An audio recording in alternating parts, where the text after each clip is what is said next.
Okay, so we're going to be looking at problem number 631. And as you'll see here, for the hand-operated shear that we see down below, we want to use the relative velocity method to graphically determine the angular velocity of the handle to have the blade cut through the metal at a rate of 3 millimeters per second. I did cross off, you do not need to determine what the linear velocity is of point X, so just completely ignore that. There's nothing to do there. I just want you to find what is the angular velocity of the handle. So what we need to do first, before we really even get into analyzing what we're going to be, what our approach is going to be, we need to draw the kinematic diagram for this hand-operated shear. And I've done that. So I'm going to go, and what I need to do is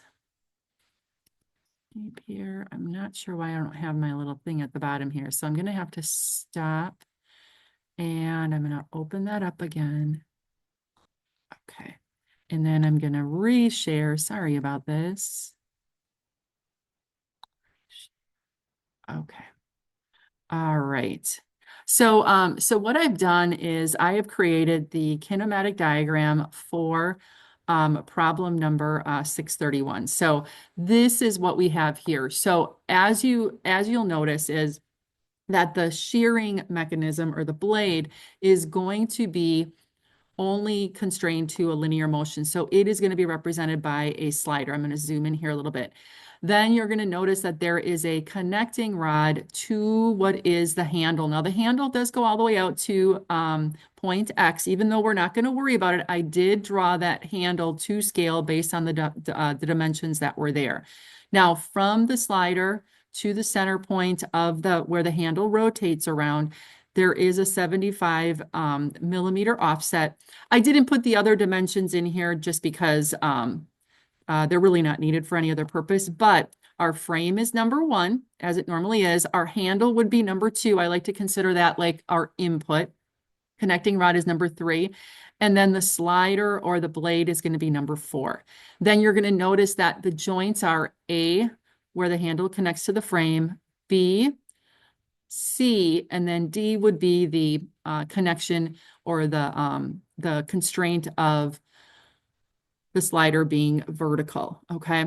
So once we have our kinematic diagram in place, now what we want to do is kind of go back to, looking at that problem. Now, because I'm a little bit limited on going back and forth here, I just want to remind us, we want to find the angular velocity of the handle. So since our handle is numbered right here as number 2, I'm going to go out a little bit here. This is our full handle. So we have that as link number 2. So we're going to be trying to find W2, okay? And our known value this time is really going to be our slider. We know that our slider needs to move down or cut through. That's why it would be going down at 3 millimeters per second. Okay, so if we look here, what we are going to do is we are going to now draw our velocity diagram based on our knowns and our unknowns. So I am going to have to stop sharing here, and then I am going to go underneath here. I apologize for this. I'm not sure why when I'm in here it's not operating, but that's okay. So what I want to do is we want to determine what is the velocity ratio of our handle. So I'm going to go underneath here. Now, our known value is going to be our blade that's going down. So this is problem 631, okay? And our known value, okay, is that since we have I'm actually going to redraw this here. This is number 4.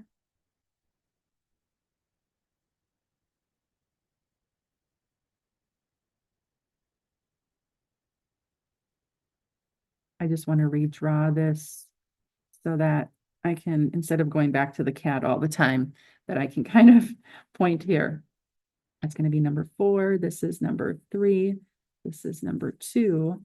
This is number 1. And we have A, B, C, and then D is the connection between the vertical plane and the slider. Okay. Um, and we will go back to CAD to kind of get our velocity diagram so it's nice and accurate.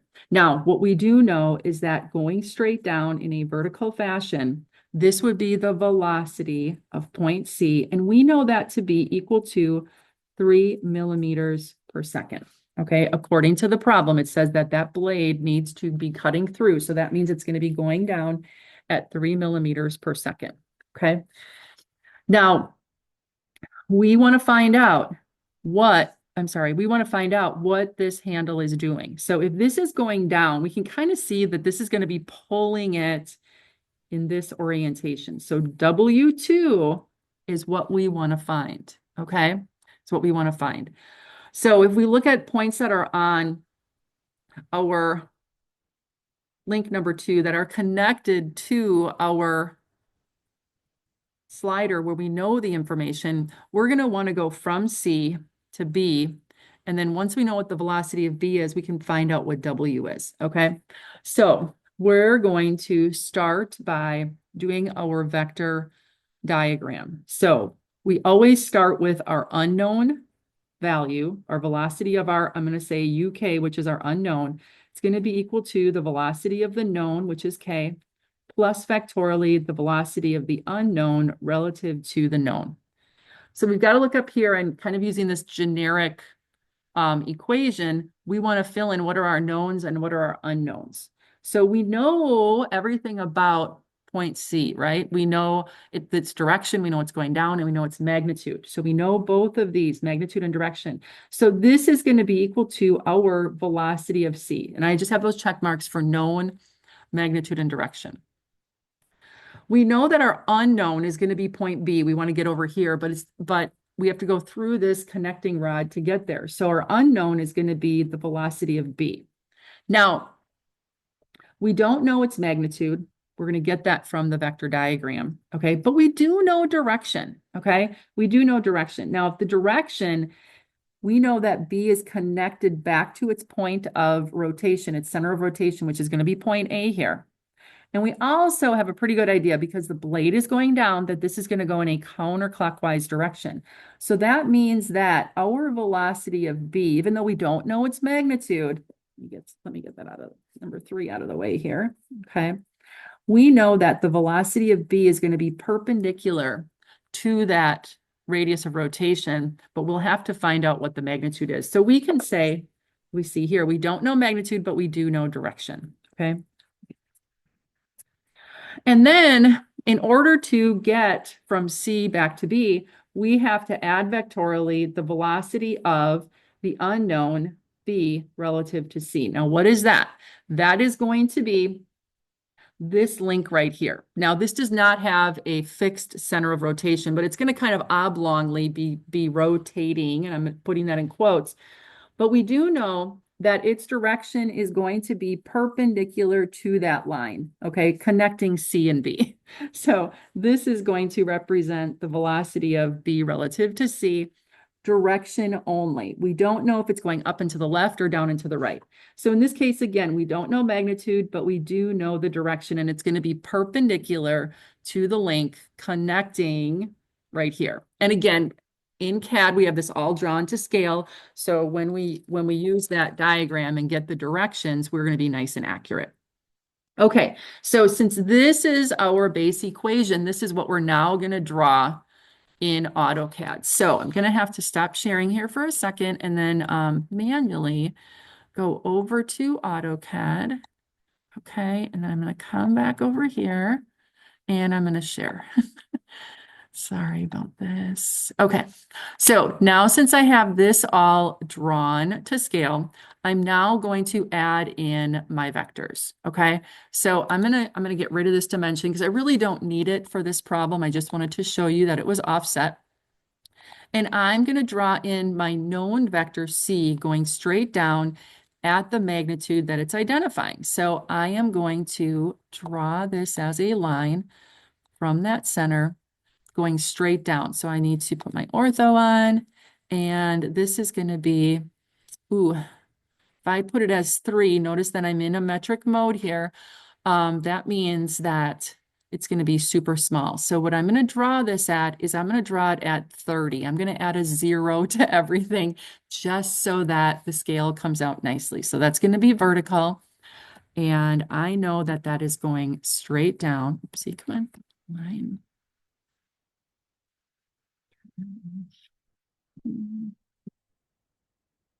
Here's my arrowhead.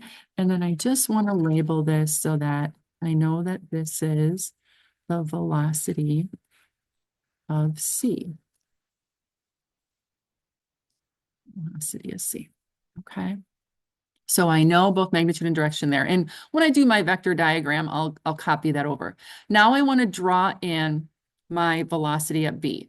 Now we know that this is going in a counterclockwise direction. So the direction of our vector, and I'm going to put this as the cyan blue, is going to be on a line that is going to be perpendicular back to its center of rotation, which is this line right here from B to A. So I'm going to move this so that this is going to be right there. Okay. And I don't know in terms of how long that's going to be. So this is just going to represent the line of action for the velocity at B. And I'm gonna move this number 2 away a little bit just so it's copy on it, sorry. And I'm gonna rename this, and this is gonna be the velocity of B. And again, that's just line of action. There we go, okay. And then the last one that I'm gonna add in here, I'm gonna have to move 3 a little bit. I am going to add in the line of action for the velocity of B relative to C, which is going to be perpendicular to the line connecting B and C. So I'm going to kind of start it here and go perpendicular back this way. Okay. And that one as well, I'm going to label it so I know what it is. This is going to be B relative to C. Oops. There we go. And again, just line of action, and in our vector diagram, my object snaps on and it's thinking it knows what I want, but it does not. There we go. Okay, so now I'm going to use those lines of actions and the vectors to draw my vector diagram.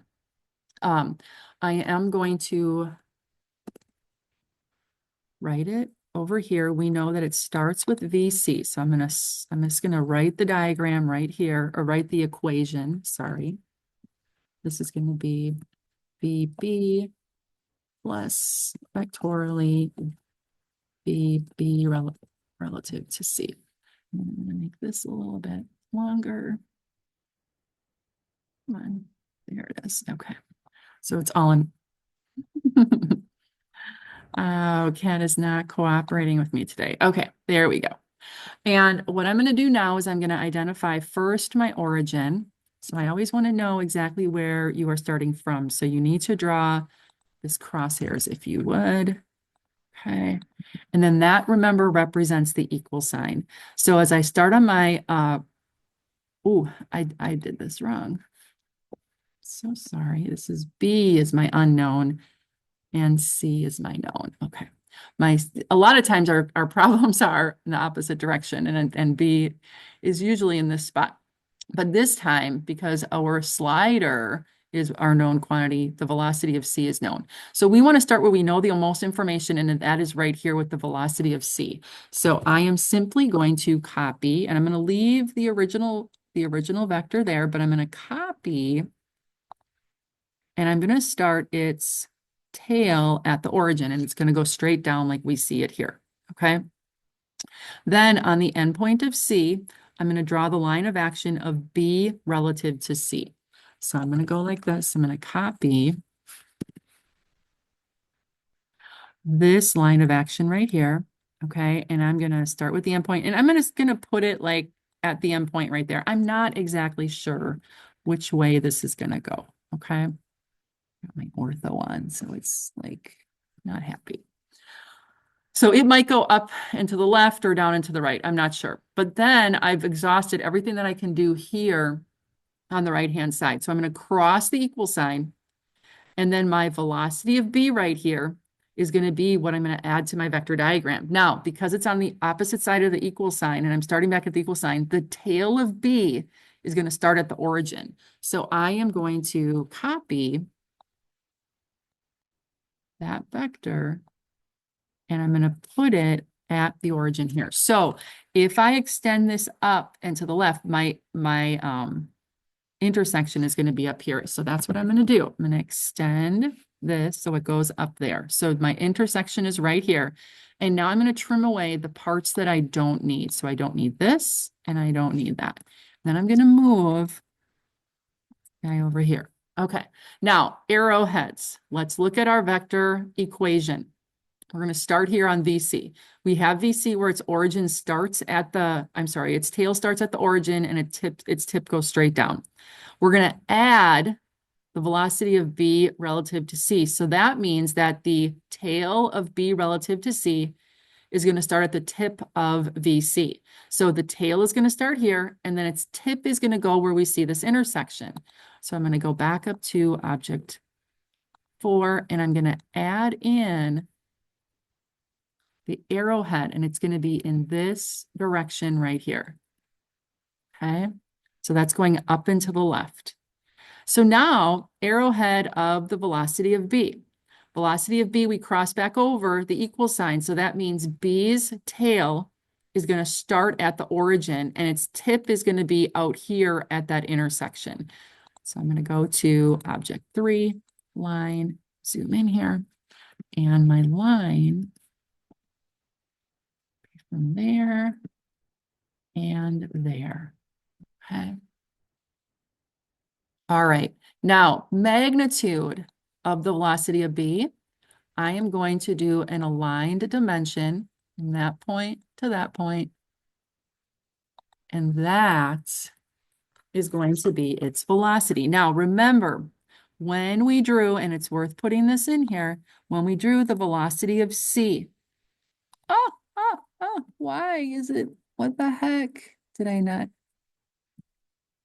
I could have sworn I drew that at 30. Let me stop here. Let me do my linear dimension from here to the end. All right, I got to redraw it. I thought I had it at 3 millimeters. I thought or 30.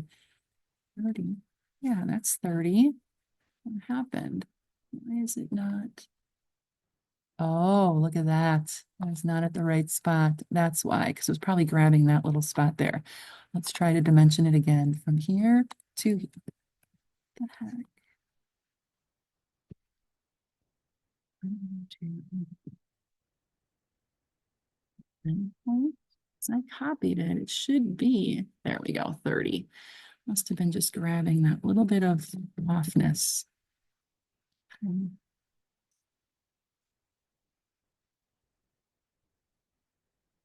Okay, now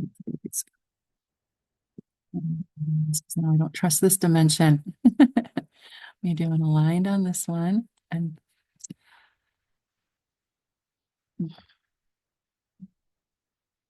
endpoint to endpoint. Very close. All right, so those are this dimension right here is my velocity of B. Now, remember that the velocity of C was 3 millimeters going down. So I drew it at 30 just so it wouldn't be super small. So that means that this number here is going to be 3.186, okay? So we're going to use this value to help us solve our W2. So I'm going to stop sharing here for a moment. I'm going to go back underneath my camera. And I'm going to reshare my screen. Okay, so I measured, okay, the velocity of B is equal to 3.186, and that would be millimeters per second, okay? And this was measured from AutoCAD. Okay, now, because the velocity of B, now that we know that, because the velocity of B is on link number 2, where we want to find our angular velocity, we can say that W2 is going to be equal to the velocity of B divided by the radius of B, okay? And that's going to be from its point of rotation, from its point of, rotation to point B. So it's going to go, this is going to be the radius of its rotation. So it's going to be from here to here. If we look back at the illustration, that value was 60 millimeters, okay? So we're going to take 3.186 millimeters per second and divide it by 60 millimeters.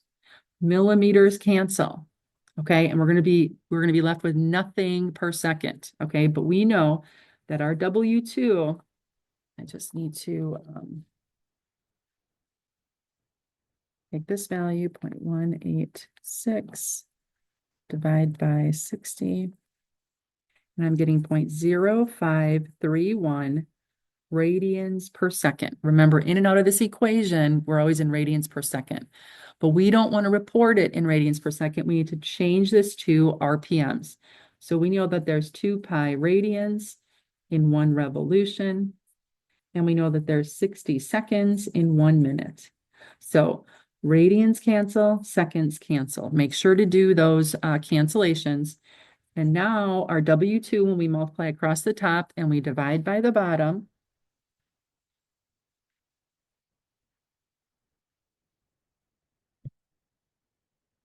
whoopsie, I don't know if I got that right. So 0.0531 times 60 divided by 2 divided by,